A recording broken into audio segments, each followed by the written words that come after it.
Hello, my name is Wildstag, and thank you for tuning in to another used book rant. Today I'm going to be covering this book, The Knight, by Gene Wolfe. This is book one of The Wizard Knight, and I'm going to be honest with you right off the bat, I could not get into this book at all. I could not finish it. I tried my hardest. I think I got about 150 pages in. And it's a bit unusual because I don't think I've really discussed a DNF yet. I discussed one book that I finished. I had to really struggle to get through, and that was The Good Fairies of New York. But The Knight, I just could not finish at all. This book is from 2004, and it's a pretty thick book, about 400 and something pages long. I didn't make it halfway through. The reason why I couldn't get through this book is that it's a disjointed story. It's written by a character that gets transported to another world and is still very immature for like a 13-year-old person. He's expected to be a great hero. And he's this young man, a teenager even, that is thrust into the body of a mature adult and kind of expected to do great things. But the story jumps around a lot because it's being framed as if it's a letter from this young man to his brother back on Earth. And so it jumps around from like, oh, this is something I did within the first year of when I was there. And then it jumps to like, this is something that happened after this weird time skip sequence of 6 months. And I was the lover to this great Fae queen for 4 years or whatever. Then it jumps to 20 years in the future and then back and forth. It doesn't tell a linear story. And I'm usually not a fan of those kinds of books. There are some that I can put up with. And like Ancillary Justice, that works only because the story underneath all of those layers is actually pretty interesting. The Knight is sluggish. It is meandering. It doesn't really know what to do with itself, and I really could not find anything to hold on to this whole time I was reading it. So I do want to speak on the parts that I did read because maybe the opening chapters are going to hook some other kind of reader. So Abel is a heroic character. I do want to clear that up right away. He's a very noble-hearted hero. And early in the story, he ends up helping a woman who is being abused by her husband. And then, like, that woman is pregnant, and so he shelters her and then provides for her for a while until she can find a way out of the situation, which involves her going to a different town. And so he is noble, he's kind-hearted, he goes out of his way to help people. But one of the confusing parts is that he constantly refers to his brother in the narrative as the brother to the physical self that he is in this world, but he's also talking to his brother back home. And so there are two different brothers he's discussing at different times. Another aspect is that Abel doesn't carry a sword, or at least not for the portion of the book I read, so he's doing a lot of his heroic works without a weapon or with whatever weapons he can find, picked up an axe or a bow. So he is a versatile character, and he is a heroic character. He's very Arthurian in a way, but not in a compelling enough way, because again, this isn't a Arthurian story. This is an entirely separate story of a person being transported to another world. So he doesn't really fit in any context that I was reading. One of the aspects I really didn't like is that this Fae lover is this great queen who, men who she loves can never see the sunlight again, but then she relents and lets him go back out into the world because he's just that amazing that she can't hold him back. She doesn't want to hold him back. He loves the sunlight, and so she thanks the sunlight because it's the world he belongs to. And it's one of those almost like wish fulfillment isekai stories where he does no wrong. He's perfectly natured. He's kind heart, chivalric, wins his fights. He attracts all the women he is around, but has one lover whom he is absolutely devoted to. He's writing as if he were talking to his brother from home on Earth, and there's just all sorts of elements I just couldn't get behind. This portion of the video is going to be short.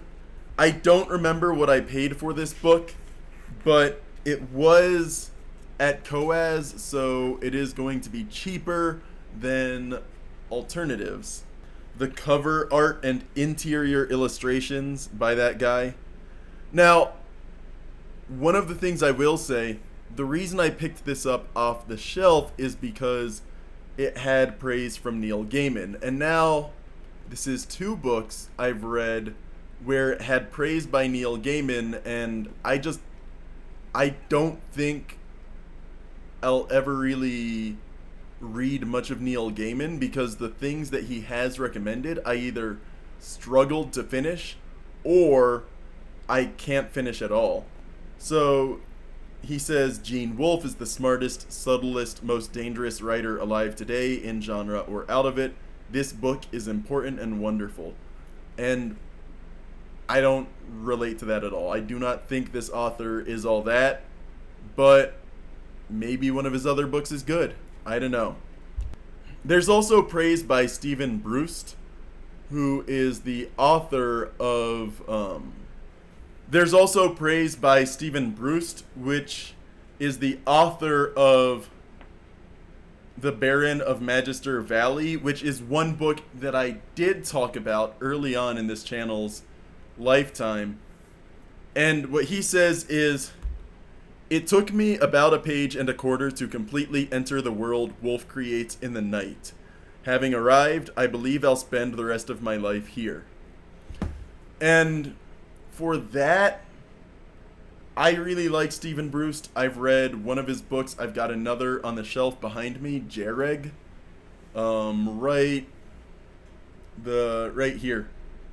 The Book of Jareg. And I like Stephen Brust for his bizarre narratives where it's in theory written by a historian within the universe, but that historian is seen as an unreliable narrator by his contemporaries.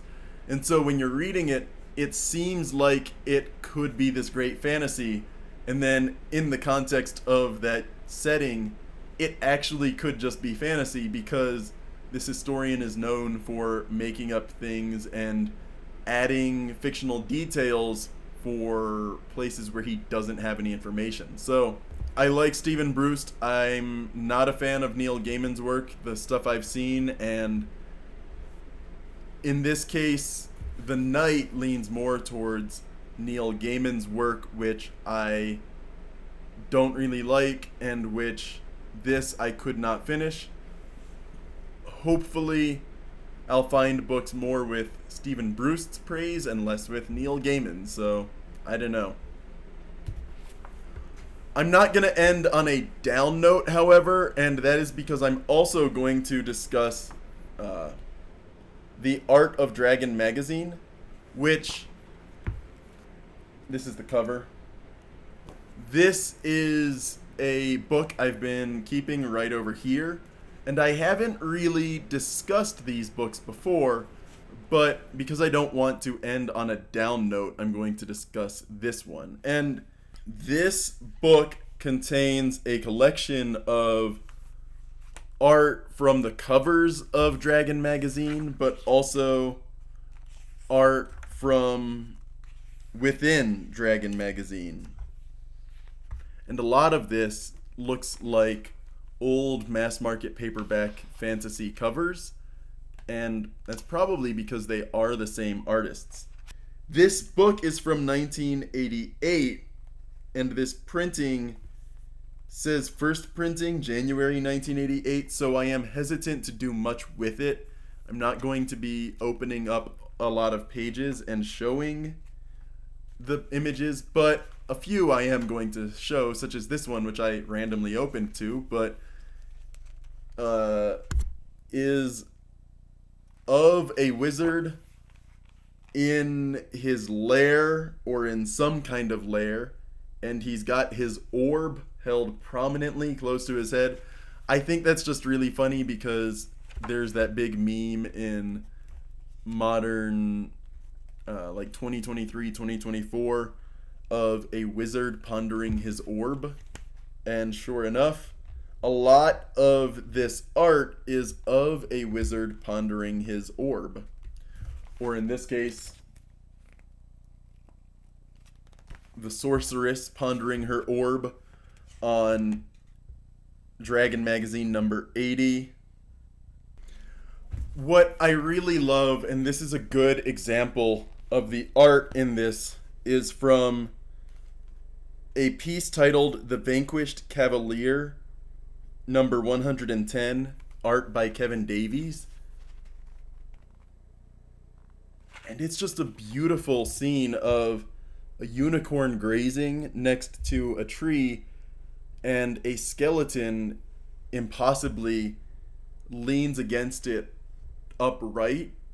The skeleton obviously would have slumped over once it had decomposed to that point, but this man who holds an arrow to his heart in one hand and a sword in the other is just a beautiful scene. The lighting, the unicorn, it's magnificent. And then we have on the cover of Dragon magazine number 92, art by Dennis Beauvais, Bridge of Sorrows. We have this centaur fighting a dragon on a bridge. So it looks like a wizard with a centaur. The centaur is also this warrior, and the shield up to the flames of the dragon, the sword in the other hand, as the wizard blasts magic at the dragon. It's a fantastic piece of art. There's this one dragon attack by Clyde Caldwell, a famous artist in that business, number 72. And again, a dragon fighting two people, both of whom in this case are women, both of whom are covered from head to toe. Really amazing. This big shield, the big sword. There's a precipice right next to them. You always have to have a precipice in this kind of art. You always need a great fall or a chasm or a precipice. That's just what makes it great.